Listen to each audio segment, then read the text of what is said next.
olha para Gálatas 4, depois de toda essa explanação sobre a história de Jerusalém, não há muito mais o que completar. Ficou claro que Jerusalém gera para a escravidão, essa Jerusalém histórica. Enquanto não disser bendito é aquele que vem em nome do Senhor, gerará para a escravidão, como toda e qualquer outra instituição que pretenda ser uma Jerusalém espiritual para qualquer grupo de pessoas, assim como a igreja prédio pretende ser uma Jerusalém espiritual para as pessoas, o Vaticano pretende ser uma Jerusalém do cristianismo para a cristandade, ou as denominações pretendem ser as Jerusaléns para aquele povo, mas a síndrome de Jerusalém, gerando para a escravidão, está presente o tempo todo. Isso é um espírito, não é uma geografia vinculada apenas à cidade de Jerusalém. Por isso Paulo disse que era uma alegoria, e aplicou aquela alegoria a pessoas que estavam vivendo na Galácia, tanto a judeus que tinham a ideia fixada, presa a Jerusalém, em relação a cuja realidade espiritual e trazer essa denúncia, como pessoas que eram gentílicas, pagãs, que não tinham nada a ver com o judaísmo, mas que já estavam ficando com aquela cabeça amuralhada da escrava Agar, das disputas, do ciúme, do crescimento pela carne, da resolução não pela fé, mas pela ação humana, que é o que a gente vê acontecendo e desgraçando tudo que se tornou movimento espiritual da Jerusalém que gera para a escravidão, do espírito de Agar sobre nós, não só sobre os judeus e Jerusalém, mas sobre a igreja, a cristandade, para todo lado. Ora, a gente olha para isso, e eu estava aqui observando as fases de Abraão em relação ao seu engano, tomando tudo ainda no mesmo espírito alegórico de Gálatas 4, olhando com o mesmo olhar alegórico para Abraão, Sara, Isaac, Agar e o que aconteceu. Ora, você tem o Abraão que recebeu uma promessa que não se cumpre, na esperança de ter um filho com a mulher dele, a Sara. Aí quando já vai chegando na época em que a broxice está batendo, a própria Sara já perdendo a vitalidade reprodutiva e vendo que não geraria, aí surge aquela ideia de vamos fazer um arranjo de proveta com a concubina, com a Agar, que vai te dar filhos. Ela é jovem, é fértil, é forte, e os filhos serão meus. Aí já é quando o cartório entra na história. A natureza é uma, o filho é dele com H, mas o cartório, a instituição, tenta resolver um problema de Deus com uma institucionalização. Humana. Uma institucionalização, a gente dá conta. Que é a carne que a gente vê, a carnalidade que a gente vê a religião fazendo o tempo todo. Usando esse expediente de Sara e de Abraão, desesperançados da promessa do Evangelho, para criar os seus arranjos, que nada mais é, porque toda a estruturação religiosa que a gente vê é arranjo de Sara com Abraão, para resolver o problema da infertilidade espiritual do povo, da igreja, pela falta de esperança, de promessa, de evangelho. É o que a gente vê por aí, para todo lado. Ainda na mesma linha metafórica, você vê outros que já não estão nessa, de pensarem com as categorias de Sara, de dizer, não, a gente usa todo esse meio, todos esses marketings, todas essas estratégias, todos esses mecanismos de convencimento, mas isso é para a glória de Deus, e vira todo mundo filho de Sara com Abraão pelo cartório. Depois que a gente batizar, está todo mundo aqui dentro. Mas tem outros que dizem, não, isso aí é um híbrido, porque afinal de contas, basta que Agar comece a transar com Abraão, que depois que ela sentir que Abraão ejacula com prazer nela, e que ela tem prazer transando com Abraão, ela se sente mulher de Abraão. É fácil, é natural, é a psicologia de toda amante. Por mais que a esposa esteja na porta da tenda abençoando a transa, querendo ter um filho daquele conluio. Virou meu homem. Mas a mulher existe. Bom, o que H entra aí nessa história e hoje para nós aqui, continuando essa metáfora, são aqueles que de fato encontraram a sua satisfação de superioridade, que foi o que Agar encontrou. Foi a sua emancipação de escrava para a esposa por esse vínculo. O que deu a ela a arrogância e o orgulho de pretender tomar o lugar da esposa original, que é o que a lei faz contra o evangelho o tempo todo, quando você começa a querer criar um híbrido entre o evangelho Abraão, que carrega a promessa de Deus. Quando a gente separa Abraão de Sara, fica só com um pedaço da promessa em Abraão, e a gente faz o nosso casamento, nosso conluio com a lei, quando a gente diz, por exemplo, que o fim da lei não é Cristo, que Cristo precisa da lei para nos santificar, assim como Abraão precisava de Agar para gerar um filho viável. Quando a gente começa a dizer que Cristo nos salvou da lei como uma condenação do passado, mas agora é a obediência à lei que nos santifica, a gente está no espírito de Agar o tempo todo. Como também a gente tem já um terceiro grupo, que é o grupo que entendeu, que discerniu, que já desistiu do arranjo de Sara com Abraão, de querer incorporar a carnalidade da presença de Agar no resultado final, dizendo a gente consagra a Deus e dá tudo certo. A gente consagra. Também já desistiram da polarização de Agar, de dizer o evangelho tem que ser um híbrido entre a mensagem de Jesus e o todo do Velho Testamento. O que é o híbrido Ismael da alma cristã. Ismael é o filho prevalente dominando a alma cristã no mundo inteiro, não é Isaac, o filho da promessa. Quem domina é o híbrido entre o Abraão da promessa e a Agar da lei, que é o cristão médio e prevalente no planeta. Mas tem um grupinho já pequeno.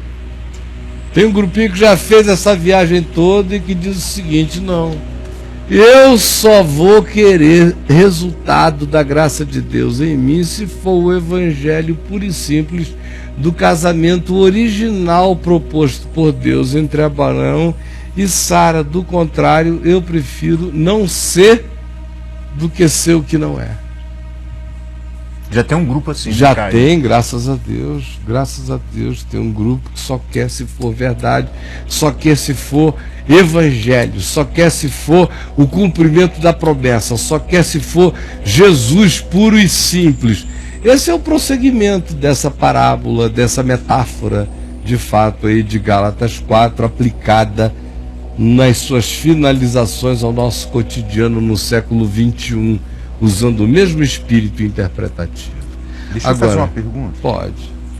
Assim, só por uma questão didática, porque você cita os argumentos da época daquela época que eram leis. As igrejas pregam hoje que estão fora do tempo da lei, mas entra algo no lugar daquilo que seria aquela lei bíblica, que seriam as doutrinas, as proibições. Mas esse tempo já passou, Tom. Não, eu estou dizendo que hoje dizem isso, mas as pessoas estão sob domínio. Não, hoje em dia eles dizem que a gente está sob a lei. Eles estão falando ainda? Mano. Estão falando? Eles estão. Abertamente. Os caras vêm te abençoar com as bênçãos de Deuteronômio 28, com as maldições de não sei o que. Está tudo na lei. Está tudo na lei. Não tem evangelho não, evangelho é escândalo, é por isso que eu sou herege. Não é por outra coisa não, que eles estão na lei mesmo. Todos. Todos na lei. Mas por que é tão mais fácil escolher o perdão? Querido, você está fazendo a pergunta que parece a Adriana me perguntando, mas por que a Eva comeu do fruto? Entendeu? É tão mais fácil, é tão ridículo. É. Aí eu digo, desculpa, eu não vou te responder não, meu amor. Não precisa não. Não preciso. Dá uma desesperança. Meu Deus, o ideal já não é, então eu não tenho mais nenhuma pergunta ideal a fazer, já que eu já moro num mundo todo ferrado. O ideal já acabou, eu não tenho perguntas ideais, porque isso vira idealismo doido. Então eu só tenho que lidar com a bagaça do que existe e ver o que a Boa Nova pode fazer com a desgraça que está aí. Porque perguntar por que mataram Jesus, eu não posso fazer essa pergunta. Já mataram. E eu mato todo dia. Quando eu escolho o que não é vida, quando eu escolho o meu ego, quando eu escolho minha maldade, eu mato Jesus. Só os muito insensíveis é que pensam que só mata Jesus quem fez parte há 2000 anos do complô da crucificação. Aí eu rest my case também para esse pessoal. Mas e aí, tem alguém dizendo alguma coisa aí? Uma coisinha aqui. Pêndulo. Porque isso aqui é muito subjetivo. Eu sei que tem gente aí que talvez não esteja nem entendendo, porque se eu tivesse falado da xereca de Agar, aí já estava todo mundo falando. Cara. Não é? De o que qual era o dilema de Abraão? Era entre a vagina da esposa e a xereca da amante, Agar, já estava explodindo. Mas basta falar coisa séria para o pessoal pensar, para refletir se eles estão confiando na lei ou na graça. Que é simples responder. Sabe como é que é simples responder? É o seguinte: na hora que você peca, você sabe que pecou. Na hora que você peca, sabe que pecou. Você é capaz de, apesar de toda a sua consciência de transgressão e pecado, levantar-se dali, se encontrar alguém angustiado, pedir misericórdia a ele, a Deus, crendo que porque Deus ama a ele, assim como ama você, a sua intercessão está chegando diante dos céus, ou você diz, não, eu vou ter que dar um tempo para que a lei, sendo obedecida por mim de novo, ganhe prazo de validade, para que eu me sinta melhormente santificada e faça essa oração outra vez. Responda, que se você responder essa pergunta com honestidade, você está respondendo a outra, que talvez você não tenha entendido. Certo? E aí? Pêndulo. Caio, claro que eu sei que ninguém se justifica por observar a lei. Mas uma vez que Jesus morreu por mim, para que eu viva em novidade de vida, cada vez que suspeito, tenho certeza de que eu não estou de acordo com a vontade de Deus, eu me condeno, perco a paz e desanimo. É porque ele nunca está salvo. Porque eu, por exemplo, sou um salvo que salvamente peco, salvamente me arrependo, salvamente me corrijo, salvamente me julgo. Eu não faço nada que não seja salvo. E deixa eu anarquizar logo esse negócio de uma vez. Para fins apenas de cronologia, na qual eu não creio, mas é como vocês conseguem pensar, só com linha do tempo de Facebook. Então faz de conta que a graça só me alcançou em julho de 1973, quando historicamente eu disse, Jesus, eu sou teu. Embora eu saiba que isso foi só um episódio histórico, porque eu sempre fui dele, mas isso é outra história. Não vale a pena pensar nisso aqui para não complicar mais ainda. Começou ali, faz de conta que foi. Bom, mas na década de 90, quando chegamos aí perto de 98, eu estava transgredindo tudo que eu tinha alimentado com sinceridade, pureza, amor e espontaneidade. Transgredindo. E eu tinha consciência dessa transgressão. Agora deixa eu te dizer o seguinte: eu transgredi salvo, eu não transgredi perdido não. Eu adulterei salvo, eu não adulterei perdido não. Eu nunca estive perdido, pecando em momento nenhum. É isso que faz a diferença total entre ser do evangelho e ser da religião. Por outro lado, se eu tivesse vivido na prática do pecado de maneira cínica, é porque nunca nenhum evangelho tinha entrado em mim. Mas quando o evangelho entra em você, você não se torna um ser necessariamente impecável do ponto de vista das exterioridades, porque do ponto de vista da interioridade você conhece a sua pecaminosidade constante e perene. Não se torna por ter sido consciente do evangelho. Continua relativo, mas não vive mais na prática do pecado, não vive mais no cinismo, não vive mais na perversão crônica de nenhuma maldade, que na consciência se levante como tal. Não consegue mais. É o que diz a Escritura. Porque se conseguir, foi apenas religioso, foi apenas uma porca lavada que voltou à lama, foi apenas um cão que voltou ao vômito. Mas era cão e era porco, nunca foi ovelha, nunca foi lavado, nunca teve a sua natureza regenerada. Era só pentecostal, presbiteriano, católico, cristão ou qualquer droga dessa, mas não era nascido de novo. Porque quando é, não fica, não aguenta, não dá. Não dá. E é porque não dá que você não fica perdido por causa daquilo. É porque aquilo, a salvação que não deixa de ser, está em ti, é que não dá.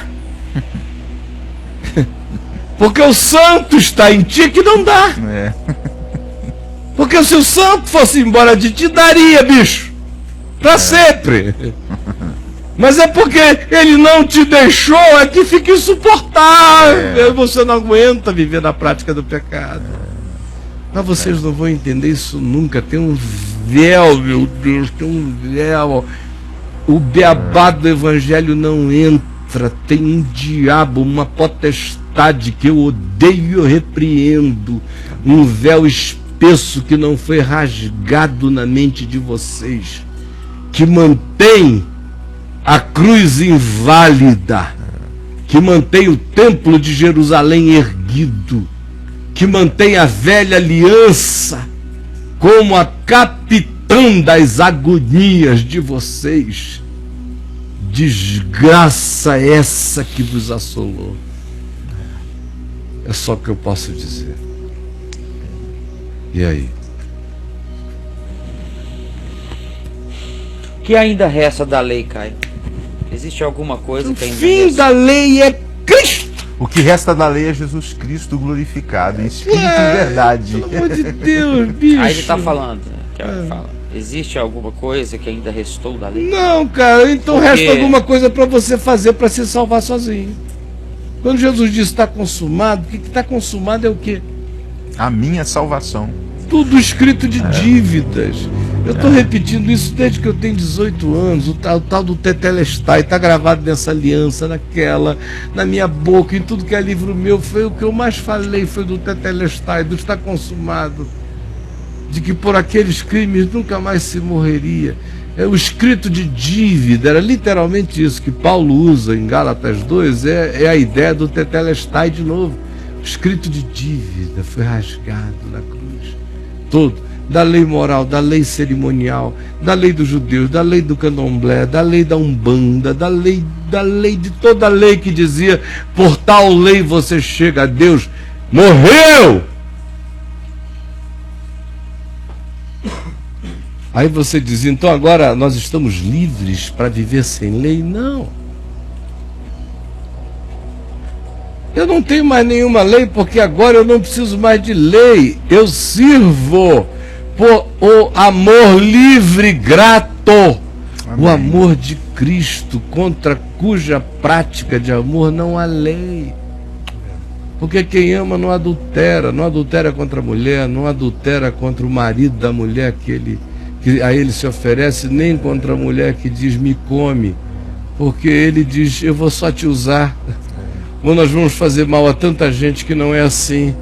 Então não precisa ter uma lei na cabeça, no inferno na cabeça, basta ter uma consciência de Deus na alma que a gente diz não. Quem tem amor no coração não rouba, porque o amor só tem prazer na honestidade.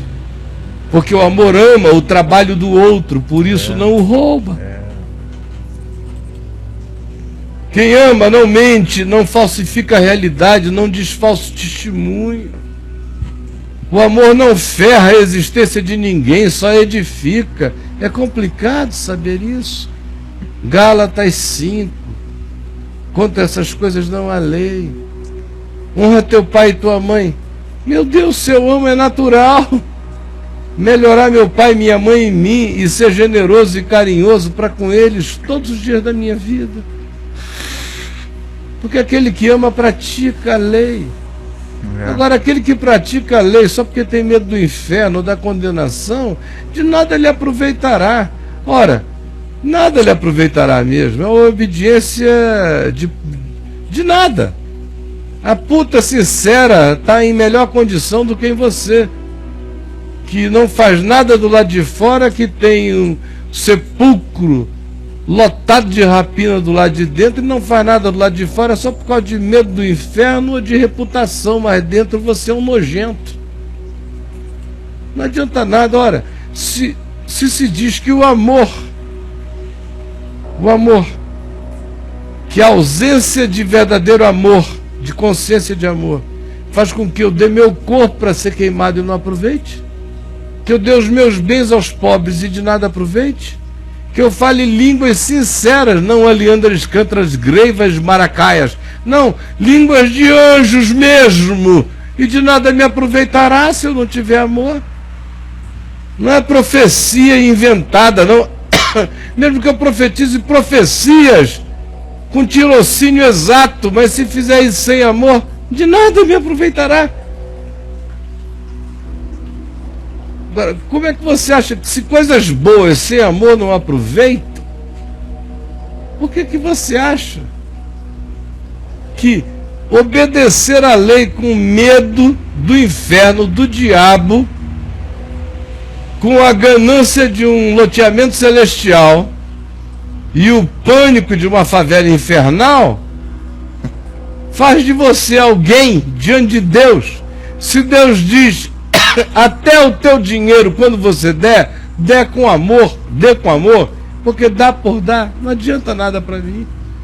Cara, é uma questão de lógica espiritual básica para a gente parar de perder tanto tempo com tanta insensatez, com tanta idiotice, com tanta amebice cerebral, espiritual e psicológica. Pelo amor de Deus, não fiquem ofendidos comigo não, é uma dor que eu sinto de ver que as aritméticas mais simples da sabedoria foram matadas na alma da gente.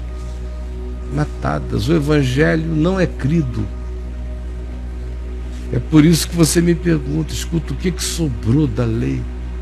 Bom, se sobrou alguma coisa da lei, sobrou alguma coisa para você se salvar, para você se resolver diante de Deus. Porque para mim, mano, está tudo consumado. Não há mais nenhuma, e no grego nenhuma significa nada, nothing, coisa alguma, nenhuma condenação para os que estão em Cristo Jesus, e eu estou sentado nos lugares celestiais em Cristo Jesus. Você vem me perguntar o que sobrou da lei para quem?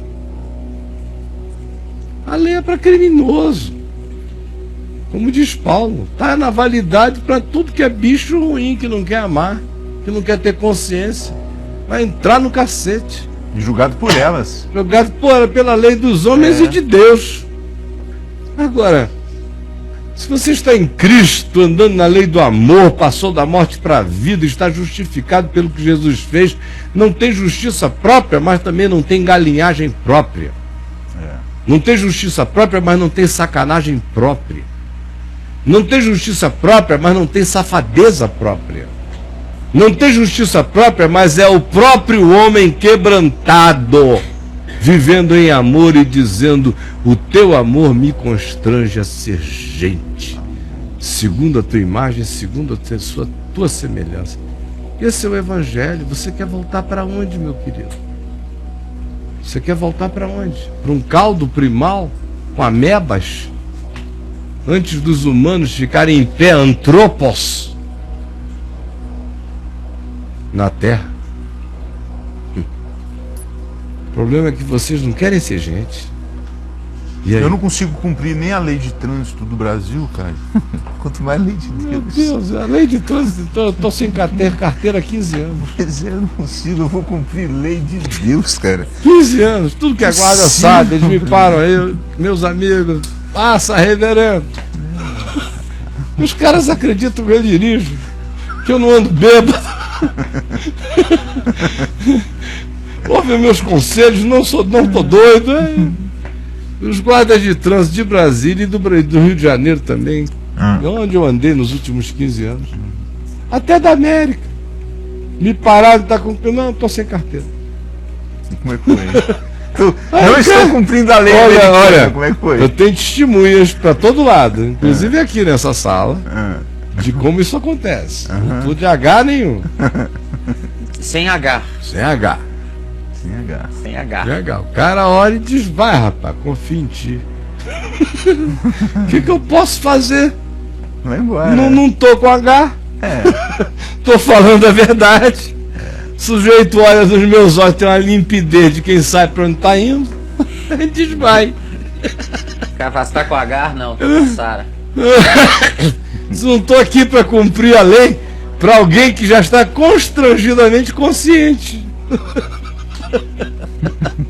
Tá no caminho. Então a estrada é uma consequência. Me justificar por lei de Deus. Não, eles sabem, não é possível. Quem não sabe desistiu, não é possível. Da mente, da alma, do evangelho, de tudo.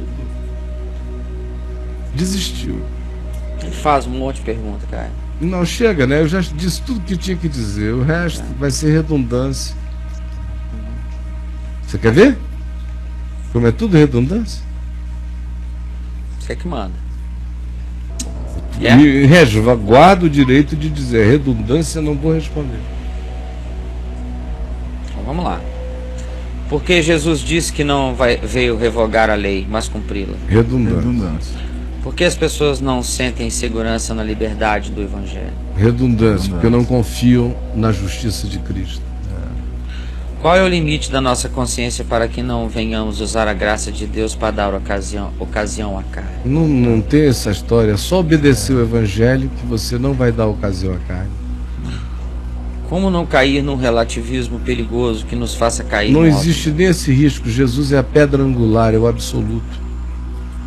Você está vendo como é tudo a mesma coisa? Ele é total. Essa é a verdade. Tudo a mesma coisa.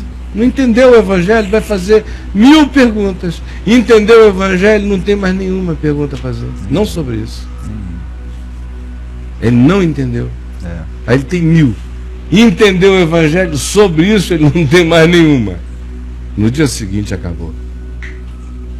E aí? E aí? Não, E quando aí tá uma tudo pessoa igual. assim, nessa condição, quando entende, ele entra em surto, a priori. No princípio ele entra em surto. Que coisa maravilhosa, meu Deus do céu. E sair andando por aí afora, glória a Deus, como é que eu era idiota, eu fazia essas perguntas, entendi, estou perdoado para sempre. Entendeu isso? Acabou, não tem pergunta. Perguntar assim, mas senhor, aquele pecado, aquela lei que diz, estou perdoado para sempre. Tudo que é pergunta que se fez, olha a redundância, quando se diz está consumado, respondeu-se. Jesus diz que não veio abolir nenhum item, ele cumpriu tudo, consumou tudinho, acabou com tudo, encarnou tudo. Aí quando Jesus diz, eu não vim abolir, no sentido de que eu vim contraditar, certo. Não, ele encarnou de maneira tão absoluta e perfeita o espírito da lei, não o literalismo da lei, mas o espírito da lei, que é o que Deus vê, que Deus só vê o coração, encarnou tão absolutamente que a cumpriu para sempre. E a cruz é isto. E está repetido, olha, o Novo Testamento só repete isso, chega a ser o samba de uma nota só, mas o diabo cegou o entendimento dos incrédulos. Aí o cara vai ler Calvino, aí Calvino vai bem, chega uma hora e diz, o Senhor Deus que pela sua graça nos salva no Evangelho do peso da lei, uma vez que nos salve, nos devolve a lei, a fim de que pela lei sejamos santificados. Aí matou tudo. Ele fala isso? Fala. Todos falam. Todos falam, sabe por quê? O pessoal tem medo que, se não levar de volta para a lei, o povo vira e perca o juízo e faça o bezerro de ouro. Não creem no Espírito Santo. Não creem na palavra inscrita, no constrangimento, no fogo ardente, no temor e no tremor, na santa angústia, na patada do leão de Judá, na paixão, no casamento, na consciência sensível, na conjugalidade inquebrável entre você e o Espírito de Deus. Não creem na sedução da sublimidade de Deus no seu coração. Não creem, porque nunca provaram. Então eles querem fazer na vida dos outros o que eles fazem nas suas vidas, com medo do inferno, com medo da condenação, com medo de tudo e do diabo. Eles andam como uns bonecos de obediência exterior e pastoreando os outros com a mesma agonia.